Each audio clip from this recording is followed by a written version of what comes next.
بسم الله الرحمن الرحيم الحمد لله رب العالمين والصلاة والسلام على أشرف المرسلين سيدنا مولانا محمد وعلى آله وصحبه أجمعين.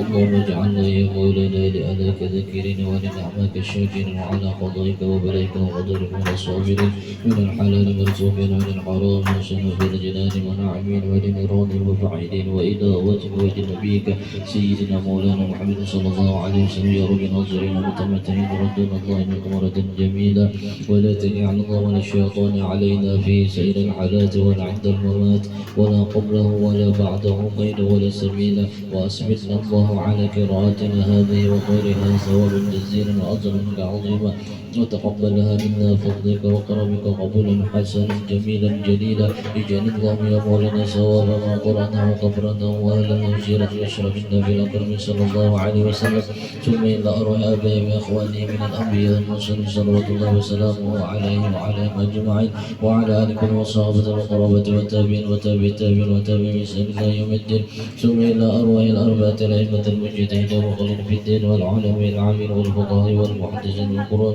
والسادة الصوفية المعقل وتم بإحسان إلى يوم الدين ثم إلى أرواح من قرأناها بسببهم وتلي القرآن العظيم من أجل وجهات من أنت أعلم بهم وباسم أولنا يا رب العالمين ثم إلى أرواح من توجه مقاربة من أمة المسلمين كافة الأمة خصوصا إلى روح Haji Darmawi bin Tarbiti summa ila ruhi miskiyati binti Arab awsilillah minna ilaihim Allahumma ij'allahu minna Allahu minan nar fikaka Allahu minan nar wa ij'al Allahu minan nar wa sitran Allahu minan nar wa hijaban Allahu minan nar wa najatan Allahu minan nar Allahumma ighfir lahum warhamhum wa'afihim wa'fu anhum waj'al quburahum min riyadil jinan wa la taj'al quburahum hufratan min huffari niran bi rahmatika ya arhamar rahimin Allahumma adrim kisarana wa انتظارنا واختم بصالحات أعمالنا وعلى الإيمان والإسلام جمعا توفنا وأنت راض عنا ولا تهنا في غوت ولا تأخذنا على غرة واجعل خير كلامنا من الدنيا إن أجل نقول لا إله إلا الله محمد رسول الله أحينا على يا حي وأنت على يا مميت وأغرسنا عليه من قبورنا يا باس وانفعنا ورفعنا به يوم لا ينفع مال ولا بنون إلا من أتى الله قلب سليم ثم إلى أرواح بإخوانه من النبي المرسلين وإلى الملائكة المقربين والمقربين وإلى سادتنا أبي بكر وعمر وعثمان وعلي رضي الله عنهم وإلى أرواح كل ولي والد الله من مشارق الأرض ومغاربها برها وبارين وكان الكائن في علمك وحدث عنهم يا رب العالمين وإلى أرواح سادتنا أهل على الشبكة والبقيع وعامة المسلمين والمسلمات والمؤمنين برحمتك يا أرحم الراحمين اللهم ارحمنا بالقرآن واجعله لنا إماما ونورا وهدى ورحمة اللهم ذكرنا منه ما نسينا وعلمنا منه ما جهلنا وارزقنا تلاوة أن الليل والنهار واجعله لنا جد يا مولانا يا رب العالمين وأفضل الصلاة وأتم التسليم على سيدنا محمد خاتم المسلم وعلى آله وصحبه أجمعين سبحان ربك رب العزة عما يصفون وسلام على المرسلين والحمد لله رب العالمين تقبل الله منكم منا ومنكم تقبل يا كريم أشهد أن لا إله إلا الله أستغفر الله أسألك الجنة وأعوذ بك من سخطك والنار اللهم إنك عفو كريم تحب العفو فاعف عني يا كريم اللهم إني أسألك العفو والعافية والمعافاة الدائمة في الدين والدنيا والآخرة يا عظيم يا عظيم يا عظيم أنت إلهي لا إله غيرك اغفر لي الذنب العظيم فإنه لا يغفر الذنب العظيم إلا العظيم